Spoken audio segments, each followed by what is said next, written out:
Hello everyone, स्वागत है आपका रेप्लिका वर्ल्ड में। आज हम पढ़ने वाले हैं कैरेक्टरिस्टिक ऑफ अडोलेसेंस के बारे में, यानी किशोर अवस्था में क्या क्या मुख्य बातें देखने को मिलती हैं एक किशोर के अंदर, यानी कि अडोलेसेंट के अंदर। तो चलिए शुरू करते हैं। तो सबसे पहले हम बात करते हैं मेंटल डेवलपमेंट के बारे में। मेंटल डेवलपमेंट में जो नर्वस सिस्टम होता है अडोलेसेंट का, वो बहुत ज़्यादा स्ट्रांग हो जाता है पहले से। उसकी मेंटल एबिलिटीज़ जो हैं वो भी इंक्रीज़ हो रही होती हैं। वो बेटर अंडरस्टैंडिंग गेन कर रहा होता है या कर रही होती है जितनी कि उसके पास चाइल्डहुड में थी, यानी कि बचपन में कोई भी एक व्यक्ति जितना समझदार था उससे कई गुना ज़्यादा अच्छी अंडरस्टैंडिंग उसकी अब बन जाती है। यहाँ पे सोचना, प्रॉब्लम को सॉल्व करना, डिफ्रेंशिएट करना, इवैल्यूएट करना, ये सब चीज़ें ज़्यादा एफिशिएंटली होने लग जाती हैं। और वो जो एक पर्सन होता है वो ज़्यादा कॉन्फिडेंट फील करता है। तो ये बात है मेंटल डेवलपमेंट की, कि डेवलपमेंट जो है अगर हम नर्वस सिस्टम के बेसिस पे देखें तो काफ़ी हद तक हमारा नर्वस सिस्टम जो है स्ट्रांग हो जाता है अब तक। और मेंटल एबिलिटीज़ भी इंक्रीज़ होती हैं, सोचने समझने की जो ताकत होती है, जो समझ होती है, वो भी थोड़ी बढ़ जाती है पहले से। और जो अडोलेसेंट होता है वो ज़्यादा कॉन्फिडेंट होता है यहाँ पे। फिर बात करते हैं सेक्सुअल डेवलपमेंट की। तो ये मोस्ट सिग्निफिकेंट कैरेक्टरिस्टिक है एडोलेसेंस की, यानी किशोर अवस्था की सबसे इम्पॉर्टेंट चीज़ जो होती है वो होता है किशोर के अंदर सेक्सुअल डेवलपमेंट। ठीक है, तो अडोलेसेंट के अंदर जो सेक्सुअल डेवलपमेंट होता है वो एक इम्पॉर्टेंट रोल प्ले करता है इस पीरियड में, और वो एक सिग्निफिकेंट चीज़ होती है। यहाँ पे जो वो चाइल्ड होता है, यानी कि जो अब अडोलेसेंट बन गया है, वो प्यूबर्टी अटेन कर लेता है। और इसी वजह से यहाँ से उसका सेक्सुअल डेवलपमेंट स्टार्ट हो रहा होता है, और उसके अंदर बहुत सारे चेंजेस आते हैं, बहुत तेज़ी से ये चेंजेस आते हैं, और इसी वजह से बहुत सारी चीज़ें अडोलेसेंस में देखने को मिलती हैं। तो यहाँ पे ये डेवलपमेंट इतना ज़्यादा रैपिड होता है कि वो जो इंसान होता है, यानी जो किशोर होता है, वो भी इस चीज़ से एडजस्ट नहीं कर पाता है जल्दी से, और उसकी पर्सनालिटी जो है पूरी तरीके से हमें चेंज होती हुई दिखती है, चाहे हम फिज़िकली देखें, चाहे हम मेंटली देखें या इमोशनली देखें। जो अडोलेसेंट होता है वो स्ट्रेंजर्स की तरफ अट्रैक्ट होता है, वो और रिनोड पर्सनालिटी की तरफ अट्रैक्ट होता हुआ हमें दिखता है, यानी कि जैसे सिंगर या फिर कोई लीडर भी हो सकता है या फिर कोई एक्टर हो सकता है, उनकी तरफ अट्रैक्ट होते हुए हम देखते हैं। और यहाँ पे थोड़ा सा नर्वसनेस देखने को भी मिलती है, जैसे कि नाखून चबाना, या फिर मुंह में पेंसिल या पेन डालना, अपने हाथ पैर को धीरे धीरे ऐसे मूवमेंट करना, शेकी मूवमेंट होना, ये सब चीज़ें भी हमें देखने को मिलती हैं एक अडोलेसेंट में। अब अगर हम बात करें कि सेक्सुअल डेवलपमेंट की स्टेजेस क्या क्या होती हैं, तो यहाँ पे 3 स्टेजेस होती हैं सेक्सुअल डेवलपमेंट की। पहली स्टेज होती है ऑटो एरोटिसिज्म। तो यहाँ पे क्या होता है, यहाँ पे वो जो इंडिविजुअल है, जो अडोलेसेंट है, जो किशोर है, वो अपने प्रति प्यार दिखाता है, यानी कि उसको अपने से ज़्यादा कोई भी प्यारा नहीं होता है। They love themselves than anyone else. ठीक है, ये सबसे ज़्यादा अपने आप से प्यार करते हैं, उस स्टेज को हम सेल्फ लव स्टेज भी कह सकते हैं। यहाँ पे वो जो इंडिविजुअल है वो खुद को अच्छी तरीके से ड्रेस करेगा, अपने आप को बार बार शीशे में देखता रहेगा, और उसके बाद अपने आप को प्रेजेंटेबल लगाने की कोशिश करेगा। ठीक है, तो यहाँ पे वो अपने आप को प्रेजेंटेबल लगाने की कोशिश करता है। वो कोशिश ये रहती है उनकी कि वो बहुत ही अच्छे दिखें, क्योंकि उन्होंने और लोगों को देखा होता है, अपने से सीनियर्स को देखा होता है, या टीवी एक्टर्स या मूवी स्टार्स को देखा होता है, तो उनको लगता है कि हमें भी वैसा ही लगना है, तो वो अपने आप को प्रेजेंटेबल बनाना चाहते हैं, अच्छा बनाना चाहते हैं। अब सेकंड स्टेज आती है होमोसेक्सुअलिटी की। यहाँ पे वो जो इंडिविजुअल होता है वो अपने ही सेक्स के लोगों से अट्रैक्टेड होता है, जैसे कि अगर लड़कियां हैं तो वो लड़कियां लड़कियों से ही अट्रैक्ट होंगी, उनकी टुवर्ड्स उनका जो अफेक्शन है वो बढ़ेगा। जो लड़के हैं वो लड़कों की तरफ उनका अफेक्शन बढ़ेगा, इसलिए इसको हम होमोसेक्सुअल लव भी कहते हैं।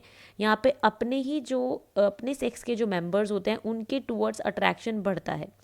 ठीक है, यहाँ पे क्या होता है कि हम दोस्तों के साथ घूमना ज़्यादा पसंद करते हैं, उनकी केयर करते हैं बहुत ज़्यादा, उनकी कंपनी को एंजॉय करते हैं, उनके साथ उनके घर जाके हम रहना शुरू कर देते हैं, उनके साथ ही खाते पीते हैं, सोते हैं, उनको प्रेज़ करते हैं, यानी कि उनकी तारीफ़ें करते हैं, वो हमारी तारीफ़ करते हैं। इस तरीके से हमारा सारा टाइम अपने दोस्तों के साथ जाता है इस पीरियड में।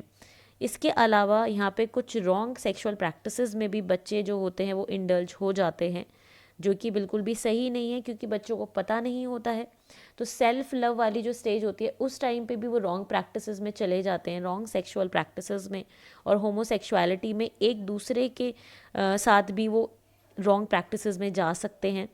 तो इसलिए ये बहुत ज़्यादा ज़रूरी है कि यहाँ पे प्रॉपर एजुकेशन हो, क्योंकि हमारे यहाँ इंडिया में सेक्स एजुकेशन के बारे में कोई बात नहीं करता। ये अभी तक भी एक टैबू है जो कि नहीं होना चाहिए। जब तक बच्चों को नहीं पता होगा तब तक वो गलत क्या है सही क्या है उस चीज़ में डिसाइड नहीं कर पाएंगे, क्योंकि हम लोगों को ऐसा लगता है, हमारे सिस्टम को ऐसा लगता है कि अगर हम उनके ऊपर बंदिशें लगा देंगे तो सब कुछ चीज़ें सही हो जाएंगी, कि गर्ल्स स्कूल को अलग, बॉयज़ स्कूल को अलग कर देंगे या फिर और भी बहुत सारी बंदिशें हम लगा देंगे तो सब कुछ कंट्रोल में रहेगा। ऐसा नहीं है। जितनी ज़्यादा बंदिशें लगाई जाती हैं उतनी ज़्यादा प्रॉब्लम बढ़ती है, उतना ज़्यादा रिबेलियन होता है, विद्रोह होता है। इससे अच्छा ये है कि हम उन्हें समझ दें, उन्हें समझाएं और उनके ऊपर छोड़ दें कि वो क्या करेंगे, क्योंकि वैसे भी वो वही करते हैं जो उनका मन करता है। तो इसीलिए हमें कभी भी किसी भी अडोलेसेंट को, किसी भी बच्चे को बांध के नहीं रखना है। हमें उसे एजुकेट करना है, उससे एक उसको ऐसा माहौल देना है कि वो अपने बारे में बात कर सके, क्या वो फील करता है या करती है, ताकि उस प्रॉब्लम को सॉल्यूशन की तरफ लेके जाया जा सके, ना कि हम क्या करें, बंदिशें लगाएं उनके ऊपर। तो एक प्रॉपर एजुकेशन सिस्टम में एक सेक्स एजुकेशन ज़रूर इंक्लूड होनी चाहिए, और इंक्लूडेड है भी तो भी टीचर्स भी या पेरेंट्स भी इससे बात करने से कतराते हैं, इस बारे में बात करने से कतराते हैं। तो ये चीज़ हमें बदलनी होगी। तो ये बात होती है होमोसेक्सुअलिटी की। फिर आता है हेट्रोसेक्सुअलिटी। यहाँ पे जो एक पर्सन होता है, मैन हो या विमेन हो, वो अपोजिट सेक्स की तरफ अट्रैक्ट होते हैं। इसमें वो दूसरे सेक्स के जो पर्सन होते हैं, यानी जैसे अगर एक लड़की है तो वो लड़कों की तरफ अट्रैक्ट होगी, एक बॉय है तो वो गर्ल की तरफ अट्रैक्ट होगा। यहाँ पे ये लोग एक दूसरे से मिलने में अपना टाइम स्पेंड करते हैं, बहुत लंबे समय तक बातें करते हैं, खुद अपना बेस्ट दिखाने की कोशिश करते हैं दूसरे इंसान के सामने, उस दूसरे पर्सन की केयर करते हैं, और कई बार बहुत ज़्यादा हद तक बात बढ़ जाती है तो they go into the physical relationship. ठीक है, जिस वजह से जो परिणाम होते हैं बहुत ज़्यादा डिज़ास्ट्रस होते हैं। जो लड़कियां होती हैं वो माँ बन जाती हैं शादी से पहले ही, ऐसे भी बहुत सारी चीज़ें होती हैं। ठीक है, क्योंकि बच्चों को पता नहीं होता है कि क्या सही है क्या गलत है, तो वो कुछ गलत स्टेप्स भी उठा लेते हैं। इसीलिए ही सेक्स एजुकेशन बहुत ज़्यादा इम्पॉर्टेंट है। इसीलिए ज़रूरत है एक स्पेस प्रोवाइड करने की बच्चों को, कि बच्चे आके डिस्कस कर सके अपने सीनियर से सब चीज़ों के बारे में, अपनी फैमिली से या कोई भी ऐसा पर्सन, अपने बहन भाइयों से, अपने पेरेंट्स से डिस्कस कर सकें ये सब चीज़ें। तो हेट्रोसेक्सुअलिटी में वो दूसरे सेक्स की तरफ अट्रैक्ट होते हैं।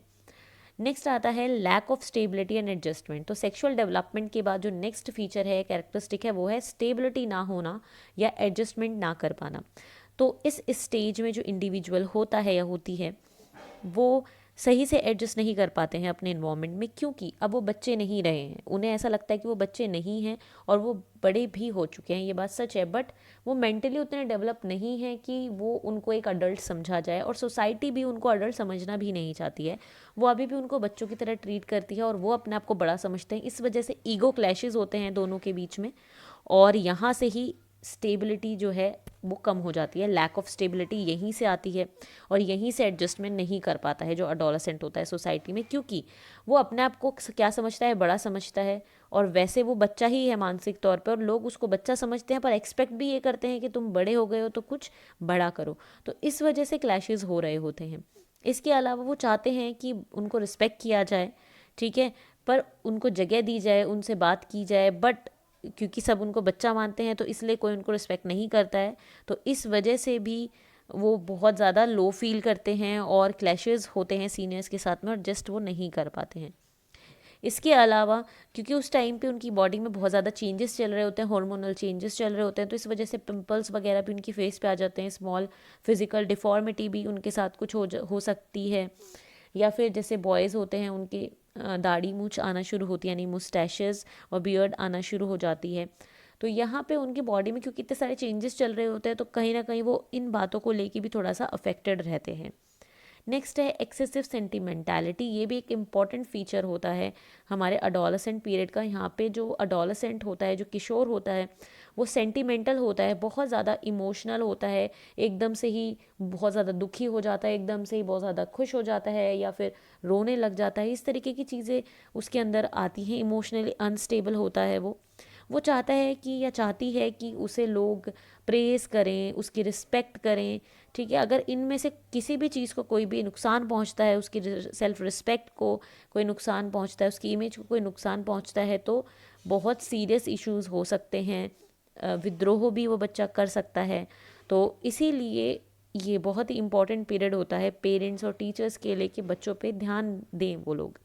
तो एक्सेसिव सेंटिमेंटालिटी होती है एक अडोलेसेंट के अंदर।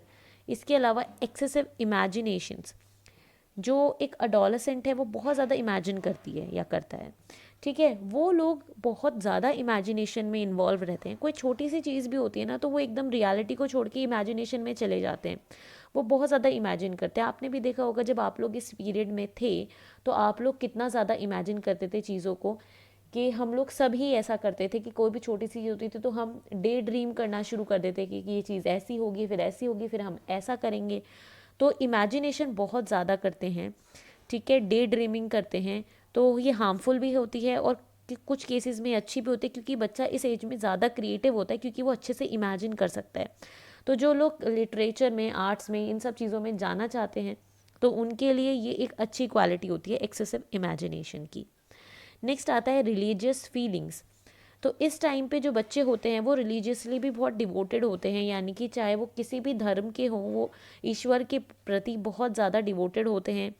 हमने देखा भी होगा कि बच्चे मंदिर में जाके प्रार्थना करते हैं, जो भी उनको चाहिए होती है चीज़, भगवान से बात करते हैं उसके बारे में, वो कुछ भी सेक्रीफाइस करने को भी तैयार होते हैं उस चीज़ के लिए। तो बहुत ज़्यादा रिलीजियस भी होते हैं जो बच्चे, अगर रिलीजियस फैमिली से मतलब हैं, अगर फैमिली उनकी नॉर्मल है तो वो रिलीजियस होते हैं इस पीरियड में बहुत ज़्यादा। और ये अच्छी भी चीज़ है क्योंकि चाहे आप किसी भी रिलीजन से बिलोंग करते हैं, जो रिलीजियस टेंडेंसी होती है वो बच्चों को गलत करने से बचाती है, क्योंकि हमें वहाँ पे सिखाया जाता है कि कुछ गलत करने से भगवान को गुस्सा आता है या फिर ये चीज़ें गलत होती हैं, नहीं करनी चाहिए। तो बच्चों को एक प्रोटेक्शन भी मिलता है बैड हैबिट से। नेक्स्ट है हीरो वर्शिप। तो हीरो वर्शिप में क्या होता है कि जो बच्चा होता है, अडोलसेंट जो होता है, वो किसी ना किसी को अपना आइडल मानता है। आप लोगों ने भी माना होगा और अभी तक भी हमारे कोई ना कोई आइडल्स हैं। तो इस दौरान बहुत ज़्यादा डिवोटेड होते हैं हम आइडल्स की तरफ भी, कि हम किसी को अपना आदर्श मान लेते हैं, उसकी पर्सनैलिटी, उसकी क्वालिटी से हम बहुत ज़्यादा अट्रैक्ट होते हैं, इतना ज़्यादा कि हम उनकी तरह बनना चाहते हैं। आपका जो आइडल है वो कोई स्पोर्ट्स पर्सन हो सकता है, पॉलिटिशियन हो सकता है, सिंगर हो सकता है, टीचर हो सकता है, कोई भी हो सकता है, ठीक है, बट हम उनके जैसे बनना चाहते हैं, उनके जैसे जो क्वालिटीज़ हैं वो हम अपने अंदर चाहते हैं, ठीक है। तो इस तरीके से ये हमारी कुछ कैरेक्टरिस्टिक थी अडोलेसेंस की।